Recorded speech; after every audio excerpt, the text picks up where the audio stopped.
আলজেরিয়ার বিপক্ষে দুর্দান্ত জয় দিয়ে বিশ্বকাপ অভিযান শুরু করেছে আর্জেন্টিনা। সেই ম্যাচে দলীয় পারফরম্যান্স যেমন ছিল চোখে পড়ার মতো, তেমনই খেলোয়াড়দের ব্যক্তিগত নৈপুণ্যও ছিল প্রশংসনীয়। তবে ফুটবলে অতীতের সাফল্য ভবিষ্যতের নিশ্চয়তা দেয় না।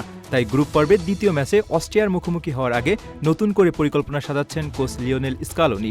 এখন সবচেয়ে বড় প্রশ্ন, আলজেরিয়ার বিপক্ষে জয় এনে দেওয়া উইনিং কম্বিনেশন কি ধরে রাখবেন তিনি, নাকি প্রতিপক্ষের শক্তি ও দুর্বলতা বিবেচনায় কিছু পরিবর্তন আনবেন?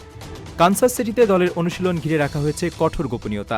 সাংবাদিকদের প্রবেশ সীমিত করা হয়েছে এবং স্কালোনিও তার কৌশল নিয়ে মুখ খুলতে নারাজ। তবে আর্জেন্টাইন সংবাদ মাধ্যমের বিভিন্ন সূত্র বলছে, একাদশে অন্তত 2 থেকে 3টি পরিবর্তনের সম্ভাবনা রয়েছে।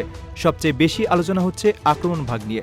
প্রথম ম্যাচে লিওনেল মেসি দুর্দান্ত খেললেও স্ট্রাইকার লাউতারো মার্টিনেজ প্রত্যাশিত পারফরম্যান্স দিতে পারেননি। বেশ কয়েকটি সুযোগ পেয়েও গোলের দেখা পাননি তিনি। ফলে তার জায়গায় জুলিয়ান আলভারেজকে শুরুর একাদশে দেখা যেতে পারে বলে ধারণা করা হচ্ছে। আলভারেজের গতি, প্রেসিং এবং প্রতিপক্ষের রক্ষণে চাপ সৃষ্টি করার ক্ষমতা স্কালোনির পরিকল্পনায় গুরুত্বপূর্ণ ভূমিকা রাখতে পারে। মিডফিল্ডে খুব বেশি পরিবর্তনের সম্ভাবনা না থাকলেও পরিস্থিতি অনুযায়ী কিছু কৌশলগত সিদ্ধান্ত আসতে পারে। এনজো ফার্নান্দেস, রদ্রিগো ডি পল এবং ম্যাক অ্যালিস্টারের সমন্বয়ে প্রথম ম্যাচে দারুণ কার্যকর ছিল। তবে অস্ট্রিয়ার বিপক্ষে আরও আক্রমণাত্মক ফুটবল খেলতে চাই থিয়াগো আলমাদার পরিবর্তে নিকো গঞ্জালেসকে সুযোগ দেওয়া হতে পারে। নিকোর গতি এবং উইং থেকে আক্রমণে যোগ দেওয়ার দক্ষতা দলকে অতিরিক্ত সুবিধা এনে দিতে পারে। রক্ষণ ভাগেও রয়েছে কিছু আলোচনা।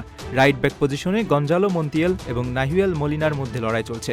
আলজেরিয়ার বিপক্ষে মলিনা বেশ ভালো খেলেছেন এবং আক্রমণেও অবদান রেখেছেন, তাই তাকেই এগিয়ে রাখা হচ্ছে বলে মনে করা হচ্ছে। অন্যদিকে চোট কাটিয়ে নিকোলাস তাগলিয়াফিকো পুরোপুরি ফিট হয়ে ফেরায় বাম দিকের রক্ষণ আরও শক্তিশালী হবে। অস্ট্রিয়াকে হালকাভাবে নেওয়ার কোনো সুযোগ নেই। তারা নিজেদের প্রথম ম্যাচে জর্ডানকে হারিয়ে আত্মবিশ্বাসের তুঙ্গে রয়েছে। দলটি শৃঙ্খলাবদ্ধ ফুটবল খেলে এবং দ্রুত কাউন্টার অ্যাটাকে ভয়ঙ্কর হয়ে উঠতে পারে। তাই স্কালোনি জানেন, সামান্য ভুলও বড় বিপদ ডেকে আনতে পারে। আর্জেন্টিনার লক্ষ্য অবশ্যই স্পষ্ট।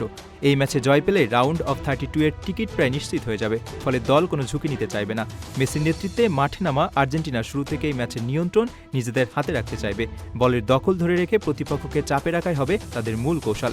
সমর্থকদের মধ্যে উত্তেজনার কমতি নেই। সবাই জানতে চাইছেন, স্কালোনি কি বিজয়ী একাদশ অপরিবর্তিত রাখবেন নাকি নতুন চমক দিবেন? ফুটবল প্রেমীদের সেই অপেক্ষার উত্তর মিলবে ম্যাচের কয়েক ঘন্টা আগে একাদশ ঘোষণার মাধ্যমে।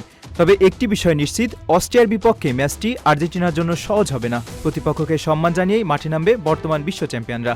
আর স্কালোনির কৌশল যদি সফল হয়, তাহলে আরেকটি জয় নিয়ে পরবর্তী রাউন্ডের পথে অনেকটাই এগিয়ে যাবে বর্তমানের বিশ্ব চ্যাম্পিয়নরা।